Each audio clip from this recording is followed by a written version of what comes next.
Hello les amis, je vous retrouve pour une nouvelle vidéo sur le football anglais, la Première Ligue et plus précisément sur Manchester City. Et je vais revenir sur la saison de Première Ligue 2023-2024 de Manchester City en détail et en statistiques. On va voir son classement, le déroulé de toute cette saison avec tous les résultats, les classements du championnat, meilleure attaque, meilleure défense également, le classement des matchs à domicile, des matchs à l'extérieur, le classement des matchs allés, des matchs retour. On verra plein d'informations sur Manchester City pour voir un petit peu décortiquer leur saison. On verra des graphes aussi du positionnement des places de Manchester City, du nombre de victoires, nulles, défaites, également du nombre de places occupées. On verra les buteurs, les passeurs. Bref, on va tout savoir sur la saison de Manchester City en Première Ligue.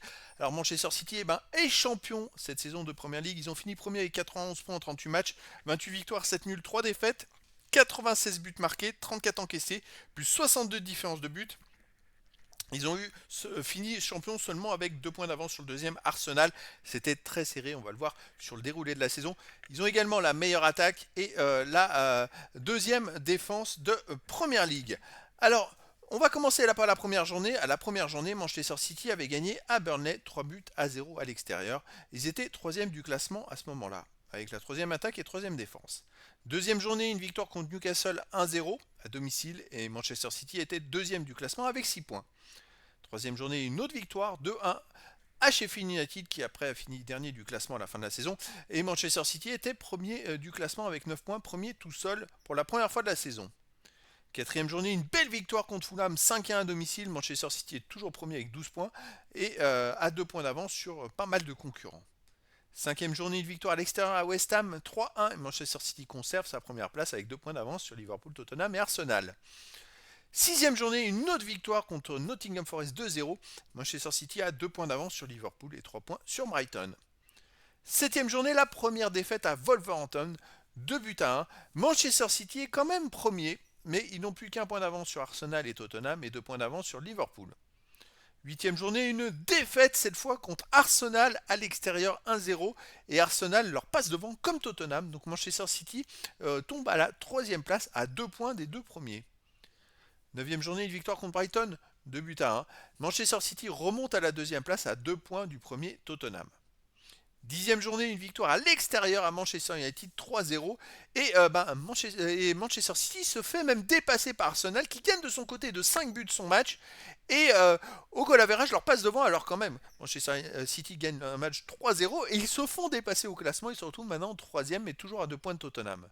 Onzième journée, une énorme victoire à domicile contre Bournemouth, 6 buts à 1. Et Manchester City reprend la première place du classement avec 27 points, avec un point d'avance sur Tottenham et 3 points sur Arsenal et Liverpool. Manchester City a également la meilleure attaque et la meilleure défense de Première Ligue. Douzième journée, un nul explosif, on va dire, à Chelsea, 4 buts partout. Alors Manchester City est encore premier avec 28 points, mais Liverpool et Arsenal sont à 1 point juste derrière. 13e journée, un match nul à domicile contre Liverpool. Alors c'est des duels contre les premiers et à ce moment-là, City perd la première place au profit d'Arsenal. Manchester City se retrouve avec 29 points à 1 point du premier, mais attention, derrière eux, il y a Liverpool Aston Villa à 1 point et Tottenham à 3 points. C'est très serré. 14e journée, un nul 3-3 contre Tottenham et Manchester City se retrouve maintenant 3e. Ils se font dépasser par Liverpool et ils ont maintenant 3 points de retard sur Arsenal.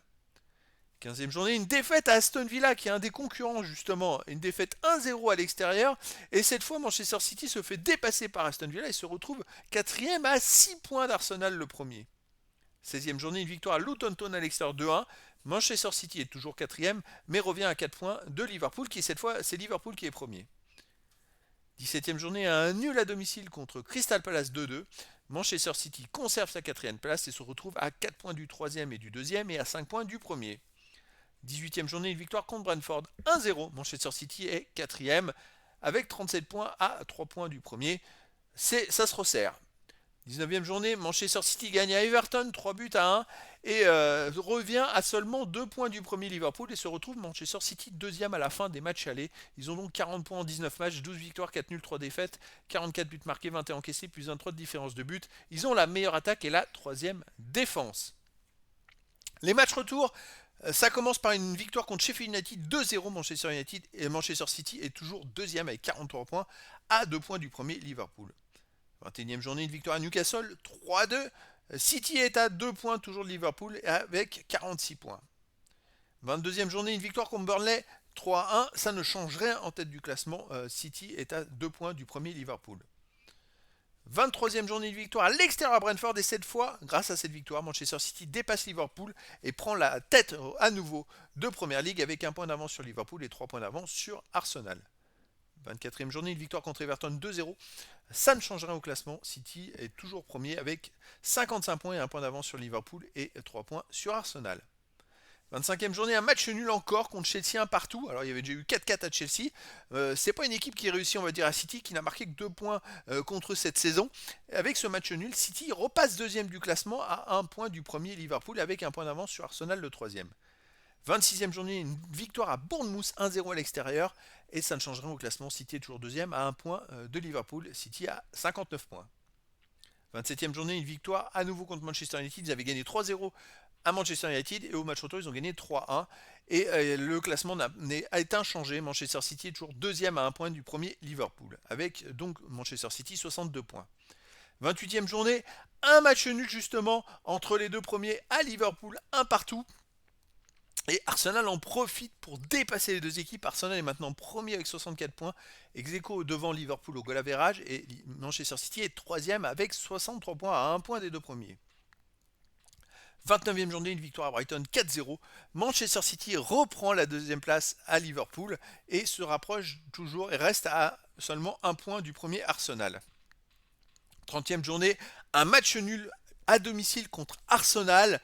Alors ça c'était l'énorme duel entre les deux premiers encore une fois et 0-0 et ça fait que Liverpool revient sur Manchester City mais Manchester City reste deuxième au goal average de justesse plus 39 à plus 38. Vous voyez les deux équipes ont marqué aussi 67 buts, c'est juste City qui en a pris un de moins 28 contre 29 à Liverpool et Arsenal est premier avec un point de plus.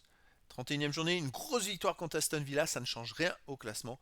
Arsenal est premier et City est deuxième à seulement un point. 32e journée, une victoire à l'extérieur à Crystal Palace 4-2. Cette fois, Liverpool fait match nul et se retrouve à 2 points de City, donc City a 2 points d'avance sur le troisième et est toujours à 1 point du premier Arsenal. Il reste à ce moment-là que 6 matchs à jouer. 33e journée, une grosse victoire contre Luton Town 5-1 et Manchester City reprend la tête du classement avec 76 points, 2 points d'avance sur Arsenal et 5 points d'avance sur Liverpool. City a même la meilleure attaque et la deuxième défense de Premier League. 34e journée, une victoire à Tottenham à l'extérieur 2-0. Ça ne change pas au classement. City est premier avec 79 points et 2 points d'avance sur Arsenal et 5 points sur Liverpool. 35e journée, victoire à l'extérieur à Nottingham Forest 2-0. Et l'écart est toujours le même. City est premier avec 82 points et 2 points d'avance sur Arsenal et 7 sur Liverpool. Il reste 3 matchs à jouer. 36e journée, une victoire explosive contre Wolverhampton. Ils avaient perdu 2-1 à Wolverhampton. Le match retour, ils gagnent 5-1. City est encore premier avec 2 points d'avance sur Arsenal qui gagne aussi de son côté et qui les poursuit et qui attend un faux pas. Liverpool a craqué. Ils sont maintenant à 7 points et ils ne peuvent plus revenir puisqu'il reste que 2 matchs à jouer. 37e journée, une grosse victoire à Fulham 4-0. Manchester City est toujours premier avec 88 points. Arsenal deuxième avec 86 points. Et dernière journée, une énième victoire contre West Ham, 3 buts à 1 à domicile. Et Arsenal aussi gagnait tout. Et City finit donc premier avec 91 points et seulement 2 points d'avance sur Arsenal. Avec quand même une grosse saison, 96 buts marqués, c'est énorme. 34 encaissés, c'est peu. Un goal average énorme, le meilleur goal average de Premier League ex-aequo avec Arsenal. Et donc c'était une saison très pleine pour Manchester City. Alors le graphe des places de la première à la 19e journée. Alors comme vous pouvez le voir, en jaune, ce sont les places en championnat. Ils n'ont jamais été au-delà de la 4e place. En vert, c'est les places en attaque. Et en rouge, les places en défense. C'est pareil, en défense, ils n'ont jamais été au-delà de la 4e place. En vert, au début, ils se sont un peu cherchés. Après, à partir de la 11e journée, ils ont été premiers. Et je crois qu'ils restent premiers quasiment jusqu'à la fin de la saison. On va voir maintenant la deuxième partie. Et la deuxième partie, ah non. En vert, il y a eu un moment, ils ont perdu leur première place. Ils l'ont récupéré qu'à la fin. Mais vous voyez, par exemple, au classement du championnat, une seule fois sur cette deuxième partie de saison, ils ont été troisième, sinon ils ont tout le temps été deuxième, voire premier. Mais je suis en train de me demander, si ça se trouve, ils n'ont pas été plus premiers que d'autres équipes. Et sinon, en défense, le maximum qu'ils aient été, c'était troisième. Après, ils ont fini deuxième sur la fin de la saison. Alors, les stats cumulées en bleu, vous avez les points cumulés sur toute la saison, en jaune toujours le classement, et en bas, ce sont les victoires nulles défaites. Bien sûr, les grandes barres, c'est les victoires à 3 points, la petite barre 1 point, c'est le match nul, et la défaite, il n'y a aucun point. Et comme vous pouvez voir, il y a beaucoup de victoires. Ils ont quand même terminé la saison avec 8 victoires d'affilée. C'est monstrueux. Franchement, on se demande combien, et finalement, il y a très peu de nuls et de défaites, hein.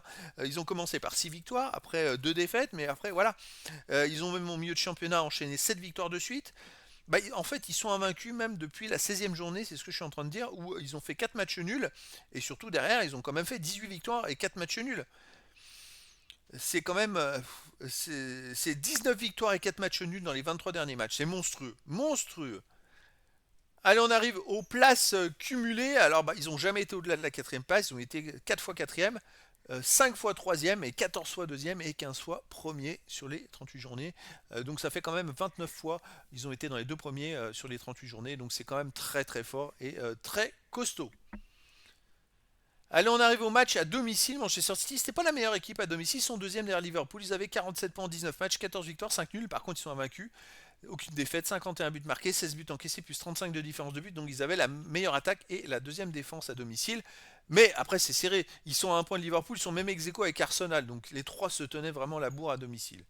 À l'extérieur, c'est la meilleure équipe avec 44 points en 19 matchs, 14 victoires, 2 nuls, 3 défaites, 45 buts marqués, 18 encaissés, plus 27 de différence de but. Ils avaient la meilleure attaque et la deuxième défense. C'est un peu le reflet du classement général.